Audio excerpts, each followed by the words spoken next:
Eu sou o Sebrae e você pode me ver em cada empreendedor brasileiro, porque eu sou um, mas represento vários. Eu sou a força que impulsiona os empreendedores e os faz chegar mais longe. Eu sou o apoio para os pequenos negócios. Você pode me ouvir em várias vozes que contam histórias de grandes realizações, superações e conquistas. Eu sou o Sebrae, de quem é Sebrae. Eu sou capaz de grandes feitos, de grandes números, mas também de pequenos gestos, que mudam muito mais que realidades. Mudam vidas. Porque é isso que me move. E é isso que me faz ser pelo Brasil.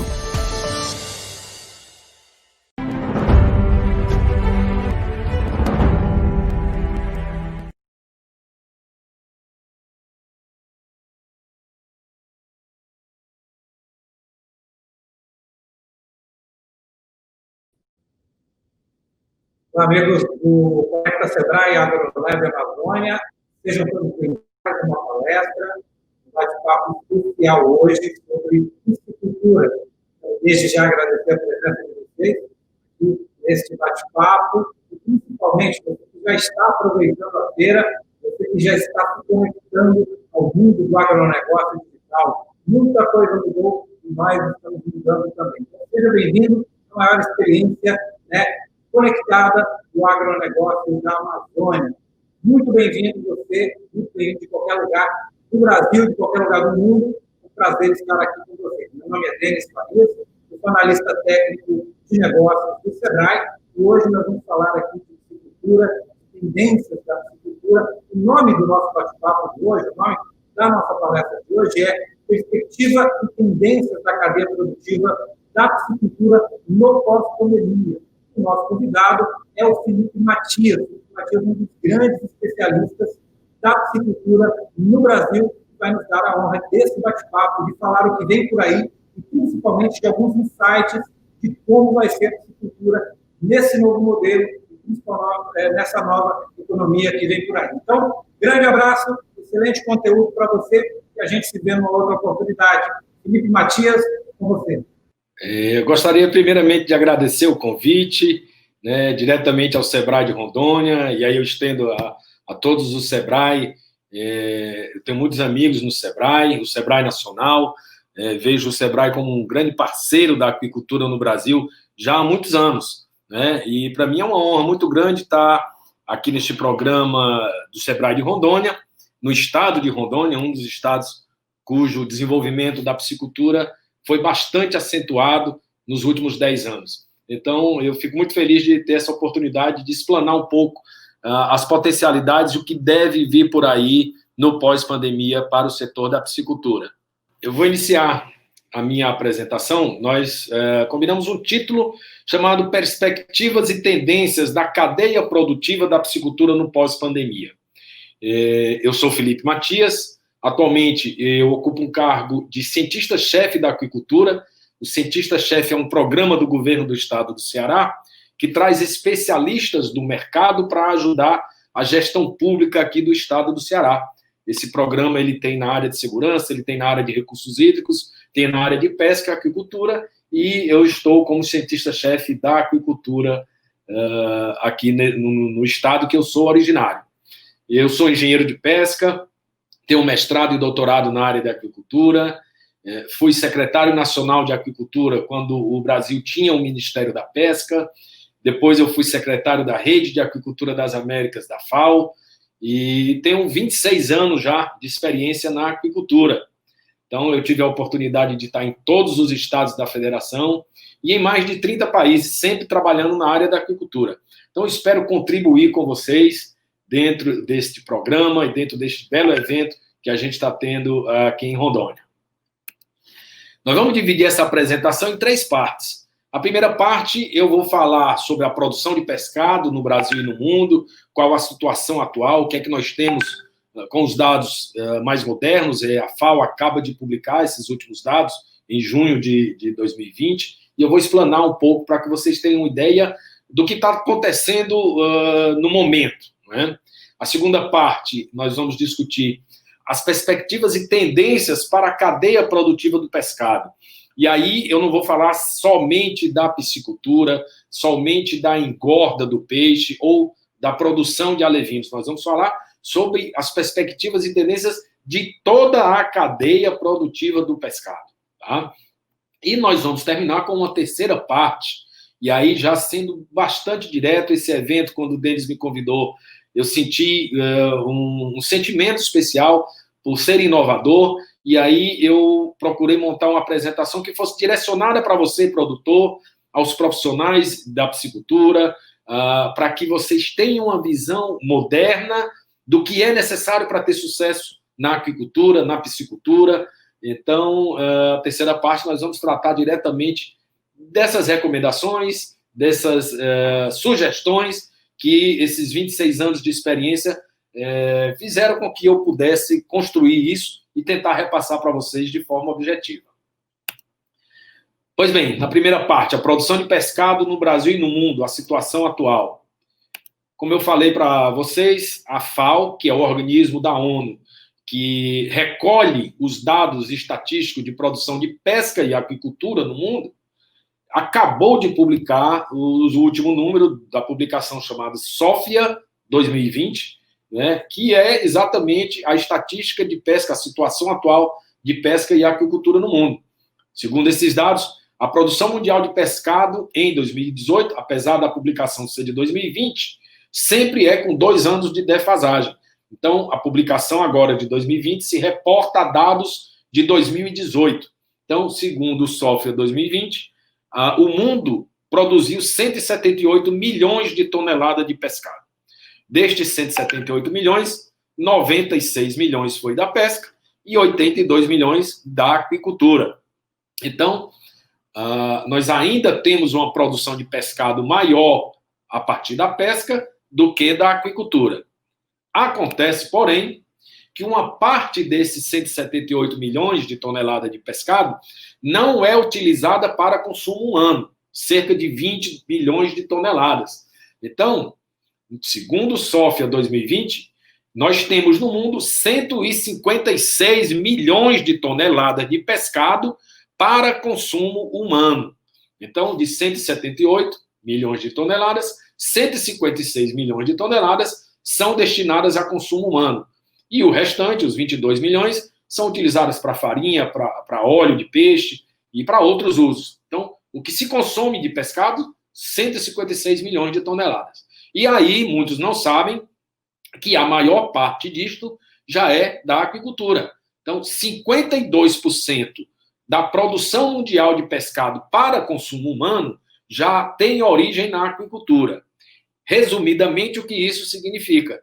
O mundo já consome mais pescado a partir dos cultivos do que da captura. Ou seja, a aquicultura é quem está suprindo a maior parte de pescado no mundo. E isso que está acontecendo no mundo não foi um dado aleatório. Isso já vem sendo observado, especialmente nos últimos 20 ou 30 anos. E a perspectiva da FAO é que isto aumente ainda mais. A gente vê, né, nesse slide que a projeção para 2030 é de que a produção da aquicultura represente quase 60% do total da produção mundial de pescado para consumo humano. Então, hoje é 52%. Daqui a 10 anos, em 2030, será 59%.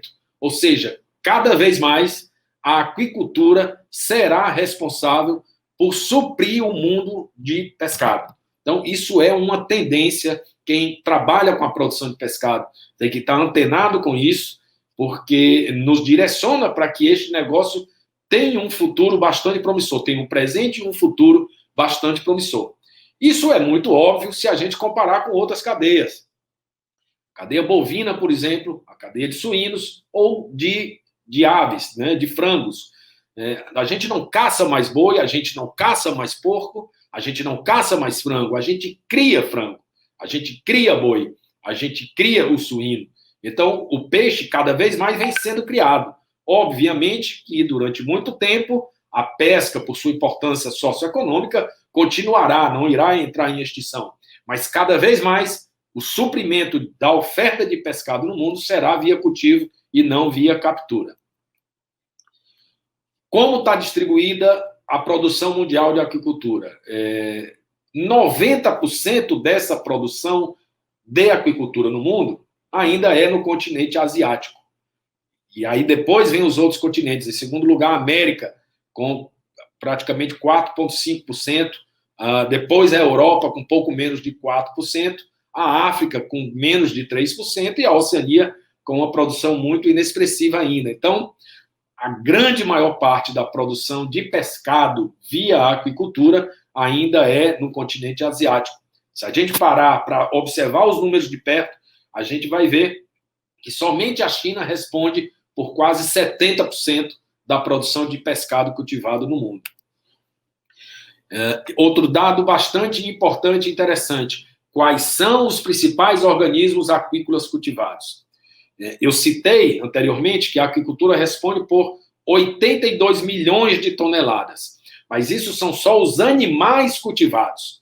Quando a gente acrescenta as algas, que são vegetais, essa produção de 82 milhões salta para 114 milhões de toneladas.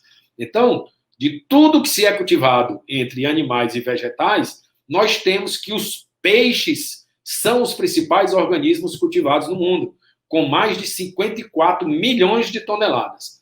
Depois dos peixes vem as algas, com 32 milhões de toneladas. Depois os moluscos, como ostras, mexilhões, vieiras, com 17 milhões. Depois os crustáceos, especialmente o camarão, com mais de 9 milhões de toneladas. E depois outros organismos invertebrados, com menos de 1 milhão de toneladas. Então, os peixes são os organismos mais cultivados no mundo na parte da aquicultura.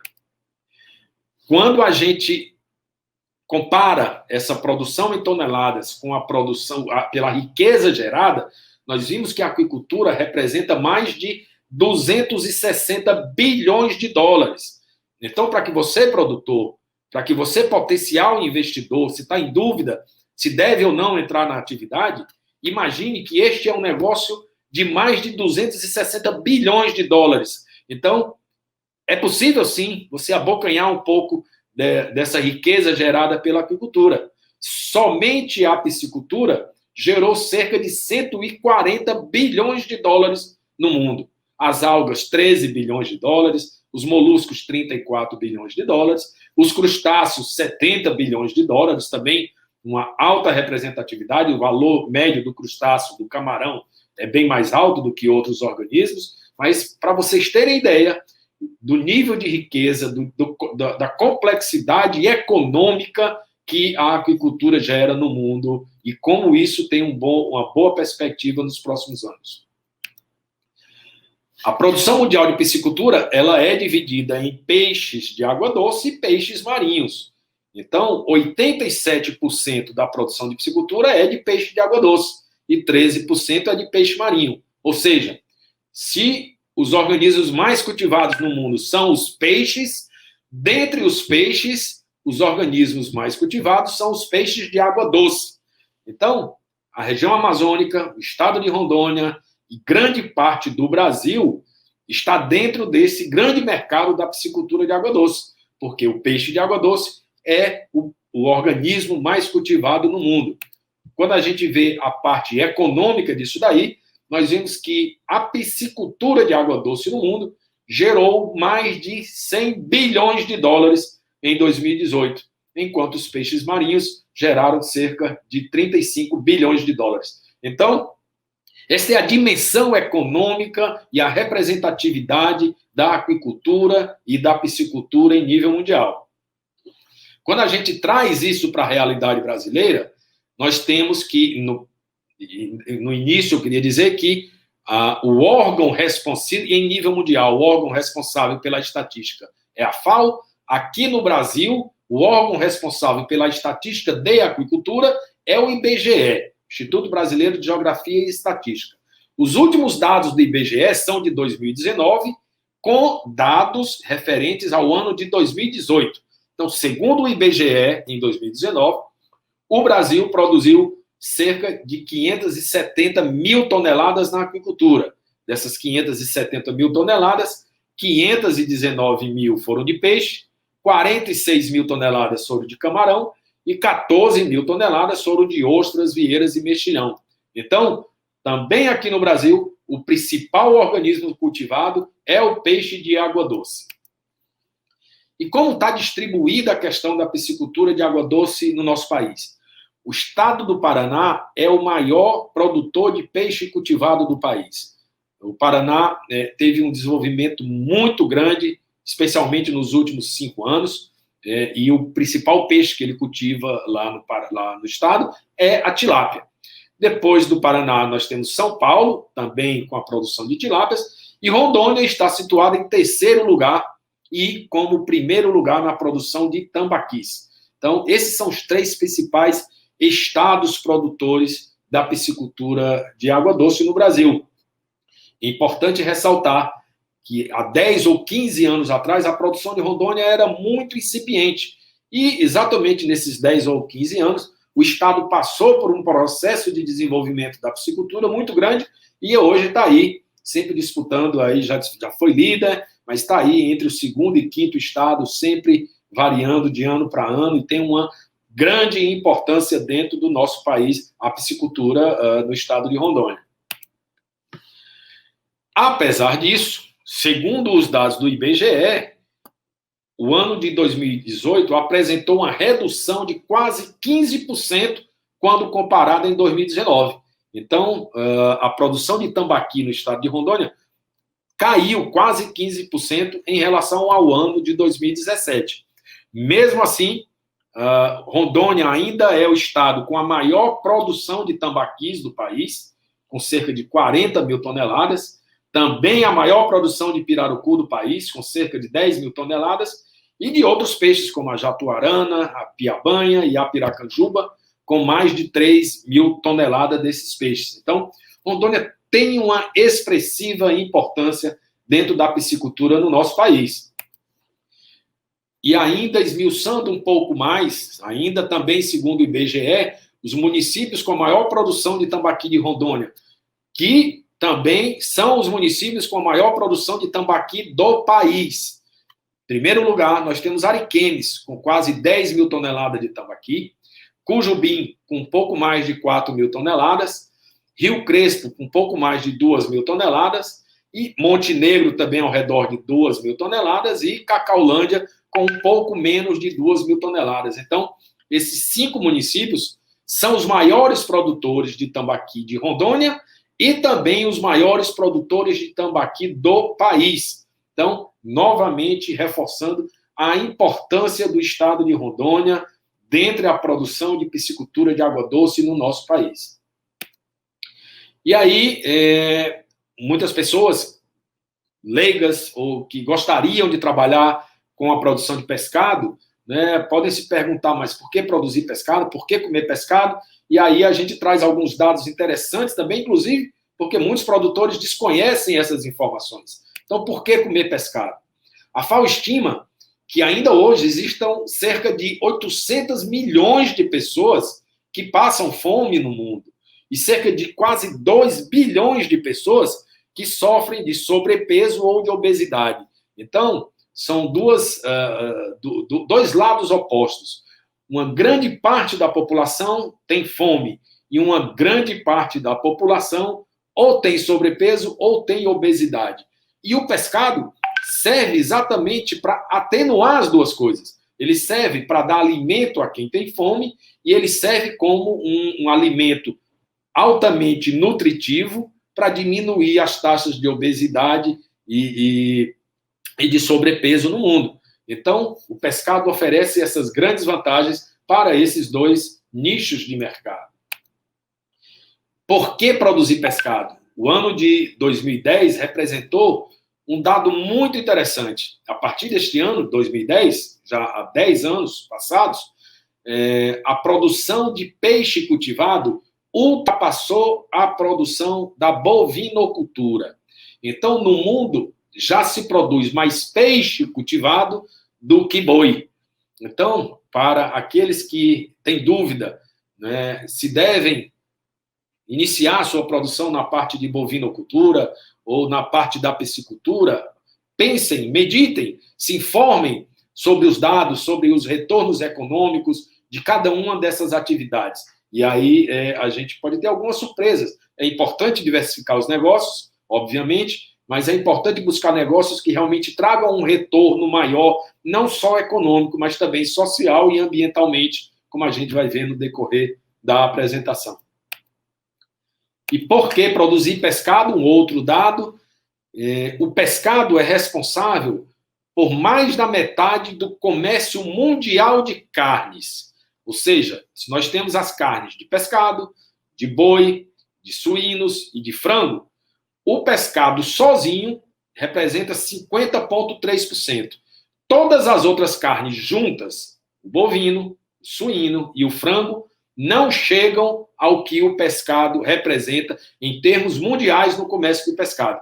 Ou seja, o comércio mundial de pescado é maior do que as outras 3 carnes juntas. Então, isso dá uma ideia, com esses dados, essa primeira parte da nossa apresentação, vocês têm uma ideia da situação atual e do que pode vir a ser um investimento na piscicultura no nosso país e no mundo. Como eu falei para vocês, nós íamos discutir também outros elos da cadeia produtiva, que não só a questão da engorda do peixe ou da produção de peixe. Então, que outros elos da cadeia produtiva são esses? Vou dar um exemplo aqui, o mercado PET. O mercado PET é estimado que tenha gerado em 2019 130 bilhões de dólares. Né? E o Brasil ocupa a 4ª colocação nesse mercado PET. E aí, quando a gente compara aqui no mundo, nós temos quase 656 milhões de peixes como PET, como aquele animalzinho doméstico que as crianças e os adultos também adotam como seu bicho de estimação. No mundo, 656 milhões de animais são peixes, enquanto apenas 360 milhões são cachorros. Então, no mundo, nós temos 650 milhões de peixes e 360 milhões de cachorros. Aqui no Brasil, ainda não. Aqui no Brasil, nós temos aproximadamente 52 milhões de cachorros e 18 milhões de peixes como PET. Mas se o Brasil começar a seguir o que é a tendência no mundo, imaginem só a grande oportunidade que é criar peixe para o mercado PET. Então, estejam bastante atentos para esses outros elos da cadeia produtiva, que não só a produção de peixe para o consumo humano. Os peixes ornamentais. Aqui no Brasil, nós tivemos exportações de cerca de 6,5 milhões de dólares em peixes ornamentais. É uma boa representatividade, mas ainda muito aquém do que isso pode vir a se tornar. Então, o mercado de peixes ornamentais é uma grande oportunidade, uma grande tendência de aumento aqui no Brasil, e o produtor de peixe, os interessados em investir na atividade da piscicultura, tem que estar atento a esse ramo, a este nicho de mercado. Aqui eu trago alguns exemplos de peixes amazônicos, né? A aruanã, quando é utilizada para fins alimentares, está por volta aí de $2 o quilo. Quando é para fins ornamentais, chega a custar $200 a unidade. Então, a diferença de preço que se agrega quando você trabalha a questão dos peixes ornamentais é muito grande. O jaraqui, que chega a custar aí 30 centavos de reais o quilo para fins alimentares, quando é utilizado para fins ornamentais, pode chegar a $5 a unidade. Então, é importante que o piscicultor ou o investidor interessado em adentrar no negócio da piscicultura esteja atento que, além da piscicultura de corte, vamos dizer assim, a piscicultura feita para vender peixe para as pessoas comerem, existe também a piscicultura ornamental, que muitas vezes dá um retorno econômico muito superior à questão da piscicultura de corte. A indústria de ração no Brasil, a A ração é o maior custo, na maior parte dos cultivos aquícolas em nosso país, seja do peixe, seja do camarão. Especialmente na região amazônica, em algumas regiões do Brasil, esse custo chega a 50%, 60%. Na região amazônica pode chegar a 70%, 80% do custo de produção a ração. Né? Então, há uma deficiência, tanto em nível de qualidade, quanto do suprimento de ração em alguns estados. E aí esse preço é muito alto. Mesmo assim, no Brasil, o Brasil tem a 4ª maior indústria de ração animal do mundo. Nós temos uma enorme oferta de grãos, de soja, de milho, de outros ingredientes que servem para formulação de rações para vários animais, dentre os quais os peixes. Então, apesar da ração não ser muito representativa da indústria de ração, é o setor da indústria de ração que mais vem crescendo no nosso país. Então, é importante também que investidores verifiquem e sondem, façam seus estudos econômicos para verificar a possibilidade, a viabilidade de investir na indústria de ração, especialmente na região amazônica e em outras regiões do país também. Uma vez que nós temos uma grande oportunidade de aumentar a produção de pescado, concomitantemente, com um efeito direto, será a oportunidade da ração, porque o peixe cultivado vai consumir essa ração. Então, é importante que a gente tenha essa observação clara sobre o potencial da indústria de ração. Outro elo também da cadeia é a questão da indústria do processamento do pescado. Eu tive a oportunidade de visitar a China em 2009, como eu falei no início, responde por quase 70% da produção da aquicultura no mundo. Quando eu estive na China, eu estive numa indústria de processamento de pescado, somente nesta indústria existia mais de 1.500 produtos a partir de pescado.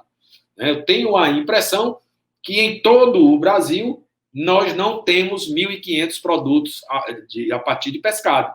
Então, somente uma indústria na China tinha essa oferta de produtos. Então, nós temos ainda uma enormidade de oportunidades para trabalhar o processamento dos diversos tipos de pescado que nós temos cultivados no nosso país.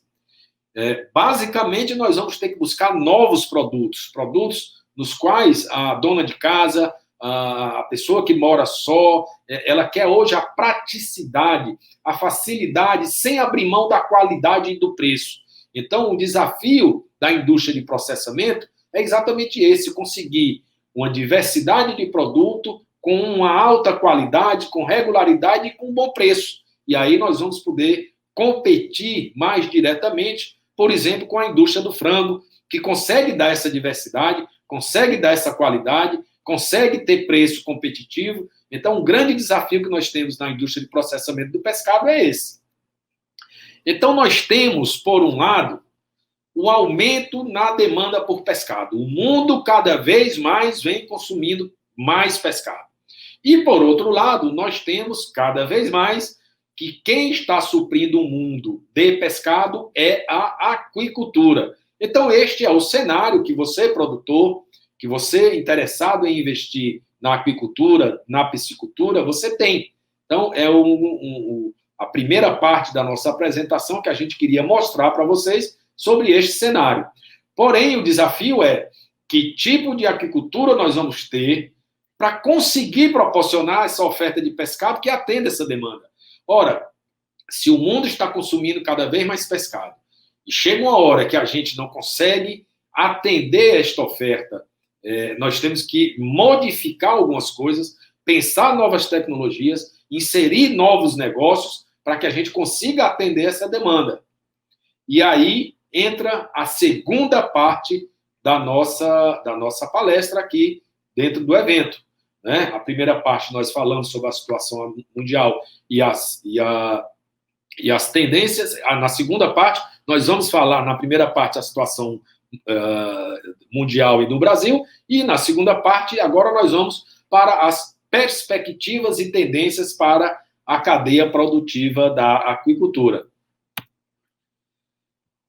Pois bem, o que a FAO vem registrando a cada 2 anos recorde no consumo mundial de pescado. É isso que tem acontecido, né? Como eu disse inicialmente, não foi uma coisa aleatória esse aumento da produção no mundo. Isso vem acontecendo regularmente. E esse último dado, essa última publicação desse ano, com dados de 2018, nos mostrou o recorde no consumo mundial de pescado, com cerca de 20,5 quilos por habitante em 2018.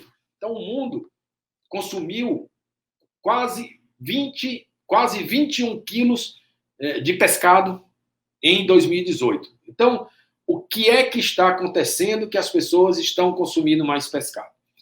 Primeiro fator é a questão do aumento na produção.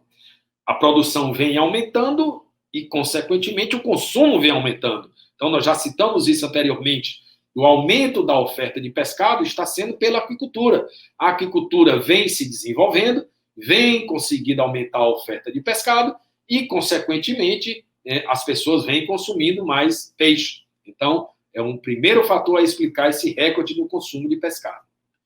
O segundo fator é a questão do desenvolvimento tecnológico. Então, a aquicultura vem mudando enormemente suas tecnologias de cultivo, seus sistemas de cultivo, e vem proporcionando uma melhoria na produtividade desses cultivos.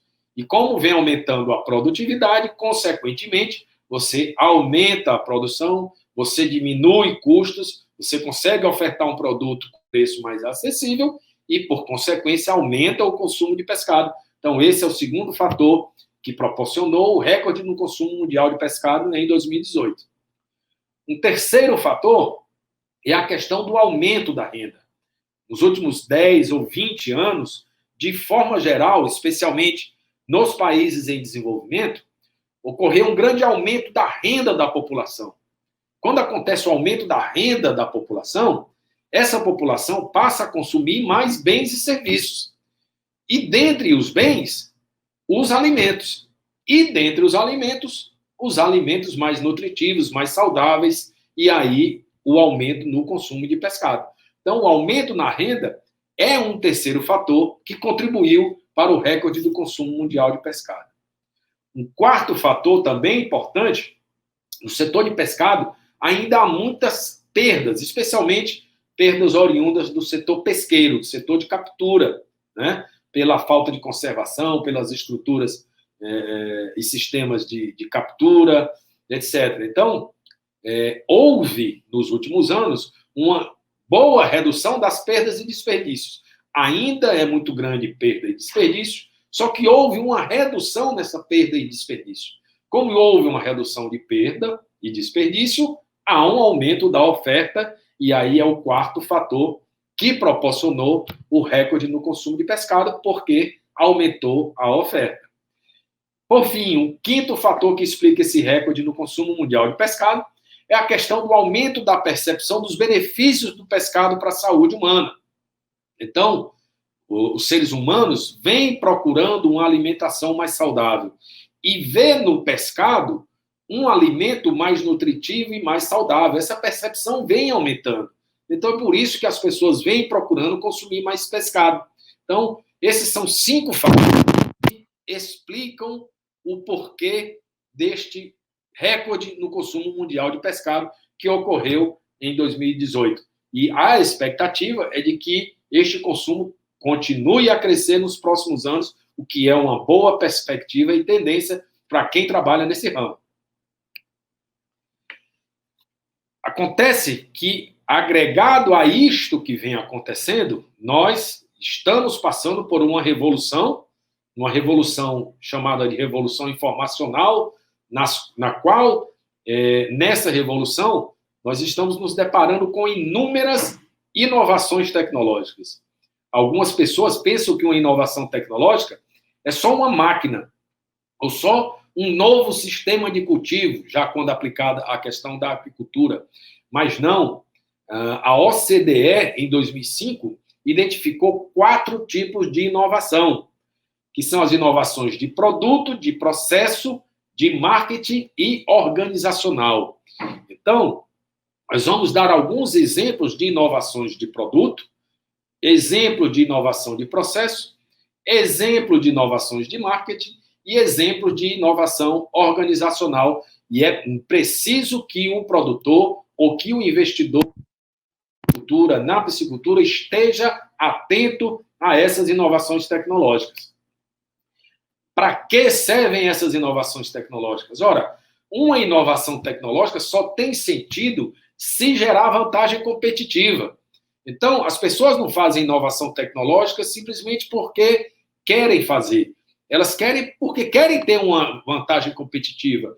E que tipo de vantagem competitiva é essa? Elas querem baixar custo, elas querem aumentar a produtividade, elas querem aumentar a rentabilidade dos seus cultivos e está muito correto buscarem isso. E essa revolução informacional, essas inovações tecnológicas, elas vêm atender a essa demanda. Então, é necessário que o setor aquícola, que o setor da piscicultura esteja antenado e se prepare para essa revolução.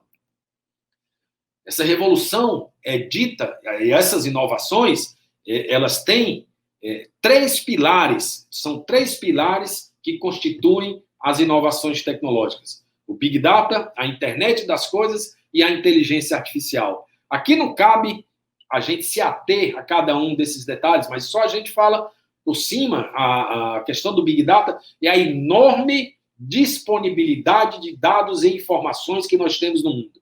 Então, hoje, um produtor no interior de Rondônia pode ter acesso a informações de sistemas de cultivo, de mercado, de todo o país, ou de fora do país, ou do outro lado do mundo. Então, essas informações estão disponíveis.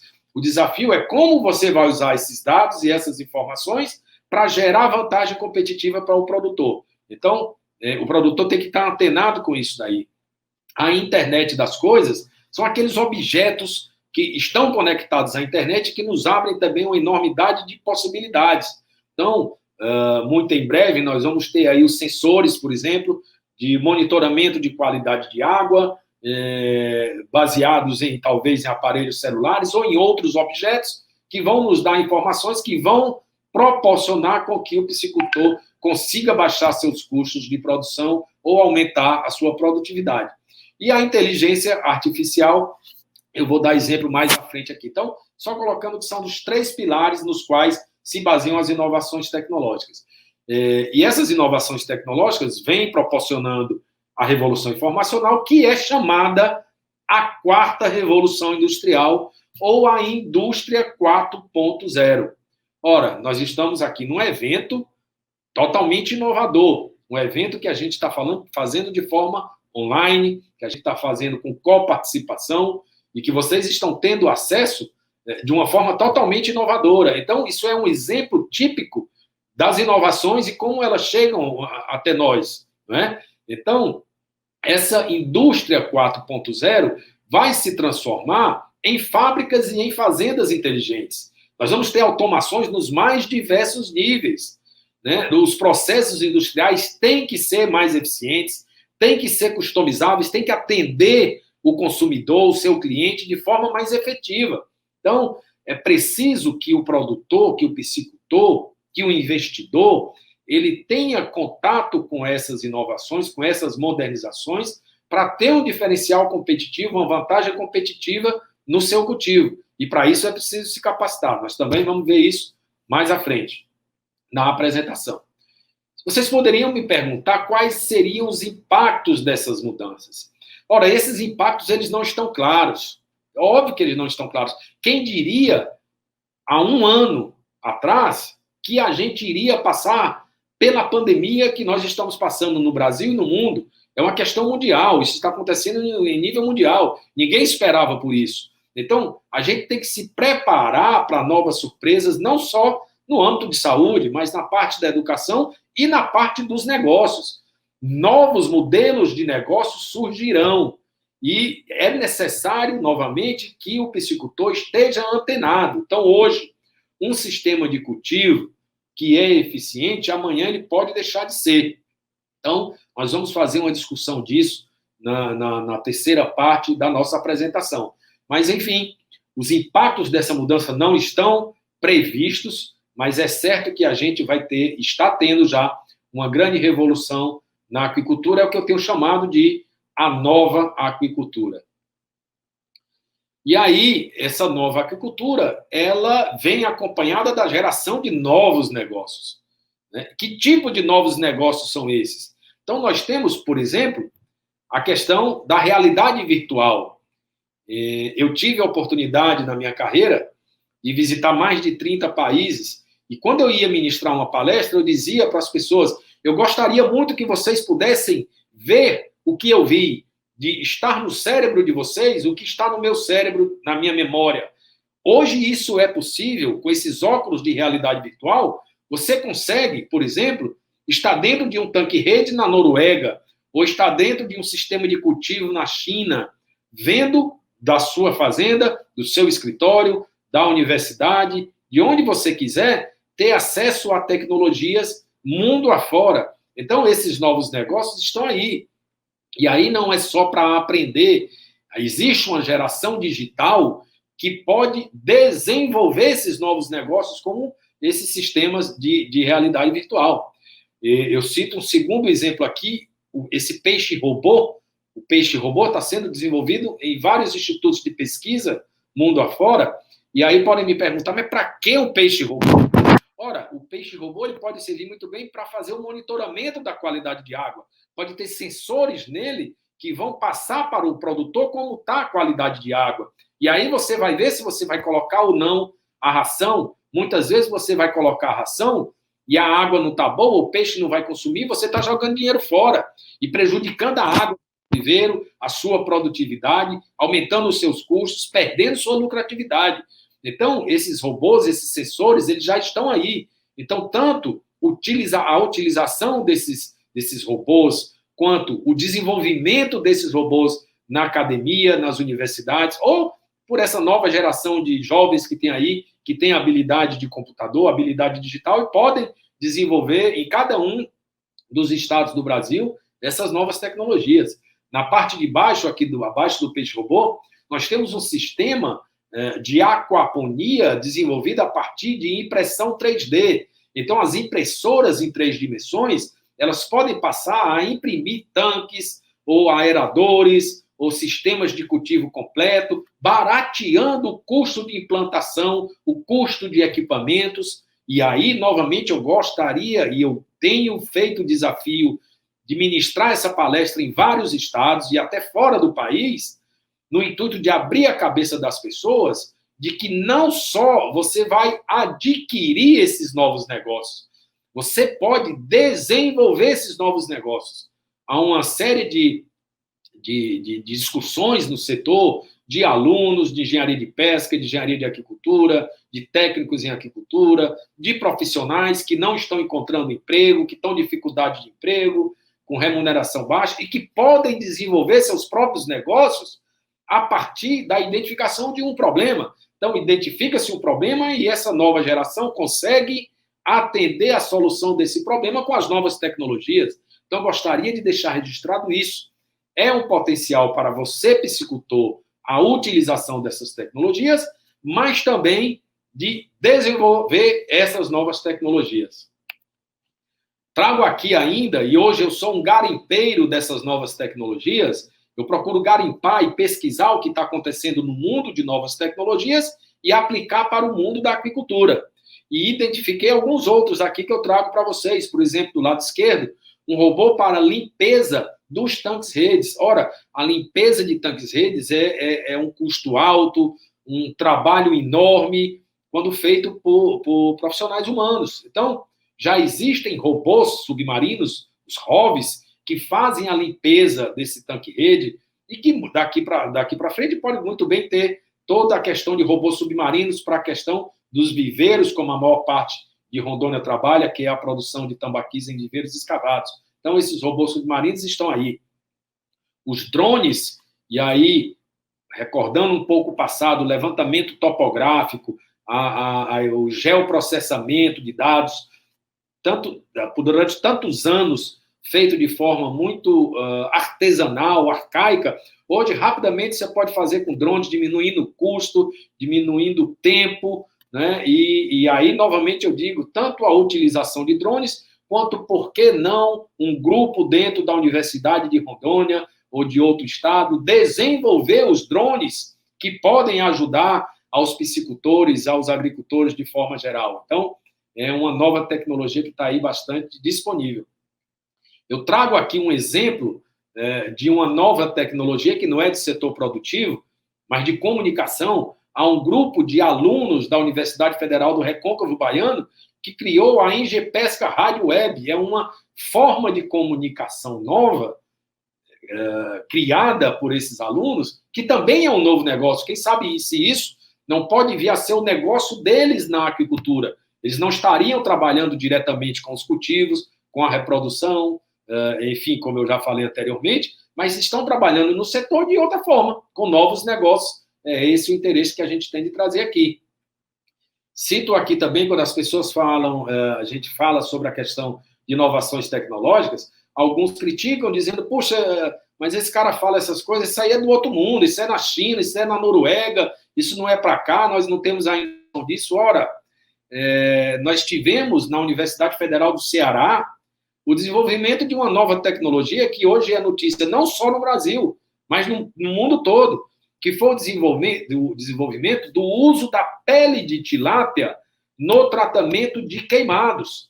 Ora, isso não foi feito na Noruega, isso não foi feito na China, nem em um grande país desenvolvido. Foi feito no estado do Ceará por uma equipe de pesquisadores da Universidade Federal do Ceará. Então, se lá pode, por que em Rondônia não pode, ou no Acre, ou no Amazonas, ou no Pará? Óbvio que pode. O desenvolvimento das tecnologias, elas têm que vir a partir da identificação de uma demanda do setor. E o setor identificando uma demanda, essa nova geração pode buscar atender e suprir essa demanda e gerar essas novas tecnologias. Trago um outro exemplo, que é uma das maiores preocupações de caráter ambiental do país e do mundo, que é a questão dos plásticos nos oceanos. Uma das grandes fontes de poluição dos oceanos são os plásticos descartados. E aí existem bolsas de plástico, sacolas de plásticos, que estão sendo fabricadas com algas marinhas, que são decompostas. Então, tudo isso são exemplos de novas tecnologias, de novos negócios que as pessoas têm que estar antenadas para o ramo da aquicultura, para o ramo da produção de pescado. Para completar essa fase, essa parte dos novos negócios, eu dou um exemplo que também é bastante ilustrativo. Eu tive em Israel em 2012, e no sul de Israel visitei uma cidade chamada Eilat. Nessa cidade havia um cultivo de uma microalga chamada Hematococcus pluvialis, e a partir desta microalga que nós temos no Brasil, era extraída uma substância chamada aí astaxantina, essa do lado esquerdo aqui. A astaxantina tem diversos usos médicos. O pessoal de Israel,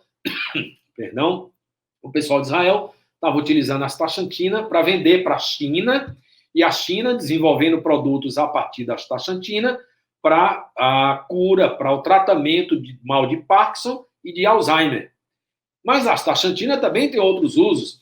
Ela é um corante, e aquela carne do salmão, muito daquela parte mais alaranjada, vem a partir da astaxantina. Então, é uma biotecnologia extraída a partir de um produto cultivado, que é uma microalga, que serve para vários produtos. E aqui eu dou exemplo de vários produtos feitos também a partir aí de quitina, de quitosana, né? Então, é importante que o piscicultor, o aquicultor, o investidor na área tenha em mente que existe uma série de novos negócios a partir da biotecnologia que podem gerar muito mais rentabilidade até do que a produção de peixe para comer. Eu costumo brincar dizendo que daqui a alguns anos nós vamos lembrar que as empresas produziam peixe e ganhavam dinheiro vendendo peixe para as pessoas comerem. Elas ainda vão continuar vendendo peixe para as pessoas comerem e vão continuar ganhando dinheiro com isso. Porém, vai dar muito mais dinheiro outros produtos feitos a partir dessa biotecnologia. Para vocês terem uma ideia, uma grama da astaxantina chega a custar centenas de dólares. E quanto mais pura, pode chegar a casa de milhares de dólares. E aí nós vamos estar produzindo poucas gramas para ganhar milhares de dólares. Então, nós temos que estar antenados com essas novas tecnologias, esses novos negócios.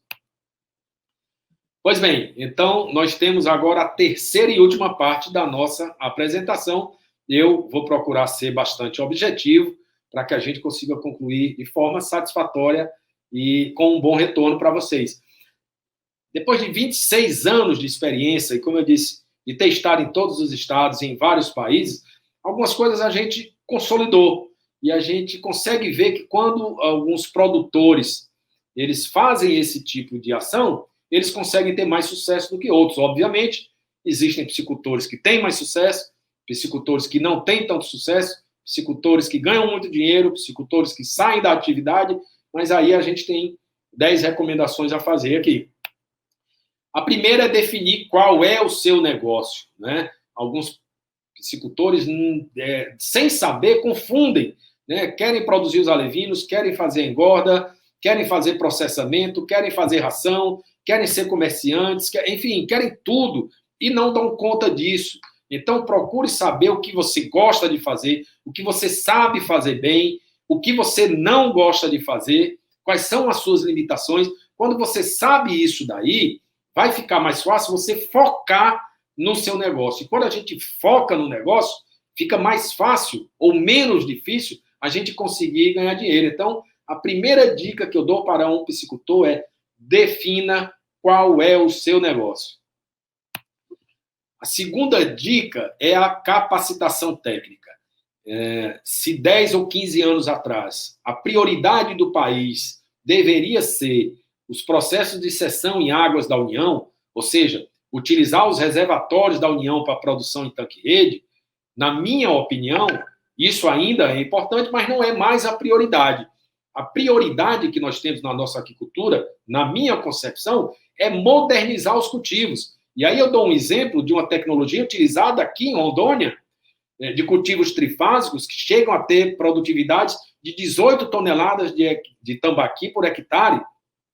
O meu colega engenheiro de pesca, o Gêner Tavares Bezerra de Menezes, aí, que tem uma atuação forte em Rondônia, me passa essas tecnologias. Quando a gente compara essa tecnologia aí de Rondônia, de 18 toneladas, e compara com o que é feito no Pará ou no Piauí, no Pará chega a 8 toneladas por hectare ano, no Piauí 5 toneladas por hectare ano, e aí 18, 15.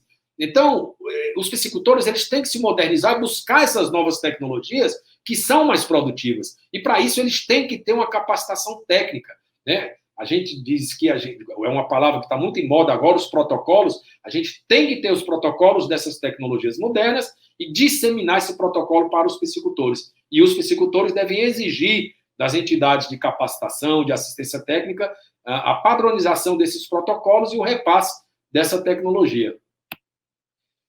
Uma terceira coisa, a capacitação gerencial. Hoje, o que eu mais vejo no país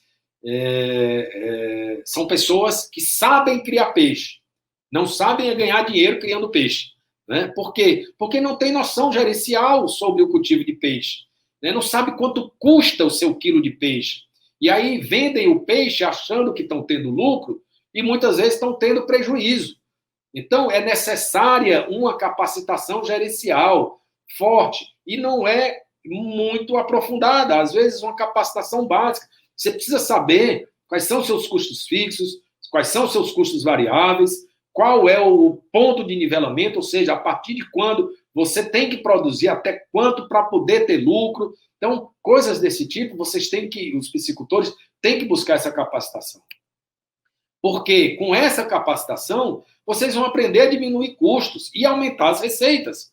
Eu tenho visto que nós temos hoje 3 modelos de cultivo no Brasil. O modelo cooperativo do Paraná, as cooperativas estão indo muito bem, daqui a pouco vão estar exportando filé de tilápia. As empresas verticalizadas, que também estão indo muito bem, já começaram a exportar. E 80% dos piscicultores do Brasil que estão tendo uma enorme dificuldade. Aqui a gente viu, no último ano, uma diminuição de quase 15% na produção. Então, nós não podemos deixar esses produtores isolados sem uma capacitação técnica e gerencial. É preciso capacitá-los e fazer com que eles consigam baixar custo e aumentar a receita. Senão, vai acontecer o que está acontecendo, uma boa parte saindo do mercado. E quando se aprende isso daí, você vai aprender a gerir o seu negócio, o seu ou o dos outros. Como você vai aprender se você não tem a utilização de ferramentas gerenciais? Existe uma série de ferramentas gerenciais que os piscicultores precisam utilizar para melhorar seus processos produtivos e ganhar dinheiro. Não basta produzir peixe simplesmente. Não é só a receita de bolo. É preciso produzir peixe e ganhar dinheiro. Então, o desafio que a gente tem é conseguir fazer com que o produtor siga essa capacitação técnica e gerencial. Uma outra dica que a gente vê que muitas empresas e produtores têm sucesso é quando eles preparam, eles treinam e eles mantêm a equipe. O rodízio de equipe, a troca de colaboradores é muito ruim. Então, é muito melhor você pagar bem, você dar condições para que uma equipe se sinta feliz de trabalhar com você, ou até mesmo a sua família que trabalha com você, manter isso daí. Eu vejo que muitas vezes em algumas propriedades tem a pessoa que faz a ração, é o mesmo que faz a despesca, é o mesmo que faz as contas, que faz as compras. Então, é possível dar no mínimo, dividir um pouco essas tarefas, porque isso pode melhorar muito o resultado final. Então, treinar uma equipe, manter uma equipe é uma recomendação para que os piscicultores tenham sucesso. Uma sétima sugestão, a questão de estágios. Há uma série de alunos de curso técnico, de curso de tecnólogos, de engenharia, de pesca, de aquicultura, que estão ávidos para aprender. E, por outro lado, as empresas precisam de mão de obra qualificada. E nem os estudantes conseguem o estágio, nem as empresas conseguem os estudantes. Nós precisamos casar isso. É preciso que você dê boas condições para que o estudante faça um estágio, e aí você vai treinar esse estagiário para que ele seja um bom profissional, reter esse bom profissional, e você vai ter aquela equipe boa que vai te proporcionar um sucesso na agricultura. Então, pense nisso. Uma oitava sugestão é a questão do desenvolvimento da cultura cooperativista. Eu sei que é muito difícil, muitas pessoas dizem que a região norte, a região nordeste não consegue trabalhar de forma cooperativista, há um individualismo, há a cultura da associação de fulano, a cooperativa de fulano, mas chega um momento em que isso não é mais uma questão de opção. É preciso ter uma formação, uma capacitação voltada para o mercado e que esses piscicultores independentes se agrupem em associações, em cooperativas, sob pena de ficarem de fora do mercado, porque é muito diferente trabalhar de forma conjunta, os custos diminuem mais, os custos de assistência técnica, os custos de compra, os custos com ração, com insumos, a venda conjunta, tudo isso pode proporcionar um aumento na rentabilidade dos cultivos. Então, o desenvolvimento da cultura cooperativista é um desafio que o piscicultor deve botar na sua cabeça e tentar trabalhar diuturnamente. Uma nona e penúltima sugestão é trabalhar a questão da sustentabilidade. E aí eu vejo erroneamente algumas pessoas falarem sustentabilidade ambiental ou sustentabilidade social ou sustentabilidade econômica. A sustentabilidade, ela não é isolada. A sustentabilidade é um tripé. É chamada triple bottom line, do nome em inglês. É o tripé da sustentabilidade. Uma atividade, ela só é sustentável se ela der lucro, se ela for responsável ambientalmente e proporcionar a equidade social, ou seja, a distribuição dessa riqueza. Então, a agricultura precisa e pode, e é uma grande ferramenta a ser trabalhada na sustentabilidade. Dentre esses novos negócios, eu não tenho nenhuma dúvida de que, muito em breve, os supermercados, os consumidores, o mercado externo vai exigir a rastreabilidade, vai querer saber de onde vem esse peixe, se esse peixe não tem origem em desmatamento, se esse peixe não emprega trabalho escravo ou mão de obra infantil, enfim, essa rastreabilidade vai ser uma exigência para a comercialização e muito em breve. Em alguns casos já é. Então, piscicultor, trabalhe a questão da sustentabilidade. Você vai ter um produto diferenciado, você consegue ganhar mais com isso. E, por fim, eu costumo recomendar sempre ter uma visão e atitudes humanas, de empatia, de respeito. No decorrer da minha carreira, já mais de 25 anos, como eu já citei, eu tive a oportunidade de conhecer pessoas fabulosas, pessoas que ajudam muito uns aos outros, mas também pessoas que não ajudam, né, que atrapalham, chutes na canelas, enfim, isso é o mundo, a gente tem que estar preparado para isso, mas nós temos, e esta pandemia vem nos ensinar, que cada vez mais nós, seres humanos, temos que trabalhar cooperando uns com os outros, tendo mais humildade. É só desta forma que a gente consegue viver melhor. Então, a minha última recomendação é exatamente de que você, piscicultor, você, aquicultor, você, um potencial investidor que quer entrar na atividade da piscicultura, tenha em mente de fazer esse trabalho de uma forma mais humana. O ser humano precisa disso, o mundo precisa disso, nós estamos vivendo um novo mundo e, para um novo mundo, uma nova aquicultura é o que eu tenho defendido. Então, eu agradeço a oportunidade aqui, Denis, em nome do SEBRAE Rondônia, do SEBRAE Nacional, de todos os SEBRAEs dos estados, a vocês, piscicultores, aos participantes desse evento inovador, né? Eu agradeço esta oportunidade, tenho feito um desafio muito grande de explanar essas novas ideias. Muitas vezes as pessoas entendem equivocadamente e acham que a gente quer empurrar novas tecnologias para o piscicultor, e às vezes essa nova tecnologia é simplesmente, às vezes, só monitoramento de qualidade de água, é só modernizar suas atividades. Então, eu os convido a estarem juntos no meu Instagram, @Felipe Matias Aquicultura, no meu Facebook, João Felipe Matias, onde nessas redes sociais eu costumo publicar esses novos negócios, essas novas tecnologias e fazer uma discussão a respeito da nova aquicultura. Eu espero enormemente ter sido útil, poder contribuir com o desenvolvimento da piscicultura de cada um de vocês, da piscicultura do estado de Rondônia e da piscicultura brasileira, já que eu tenho todo esse tempo aí de mercado e fico muito feliz quando eu vejo um estado como Rondônia atingir o nível de desenvolvimento que atingiu nos últimos anos. Muito obrigado